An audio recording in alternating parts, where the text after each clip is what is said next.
Technological progress this time is different than it was in the past. It is creating further inequalities, risk of concentration of power. It is impacting the purpose with which we humans live. The world is facing three big challenges: generative AI, climate change, and the geopolitical tensions. Work tasks will be very different. They're done by machineries, computers, automation, but others will become a lot more complex. All of this has an impact on companies and the workforce. I strongly believe that the future of leadership will be more humanized, more centric, more full of emotions.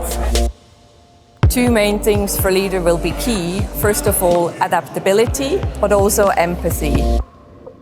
We're living at very unprecedented times of accelerated changes. So leadership today has to be open, agile, flexible. We have to create environments that allow for innovation. This could perhaps be the future of the human race, that we begin to do much less mundane tasks. We do much more value-added work, and eventually our weeks become weekends.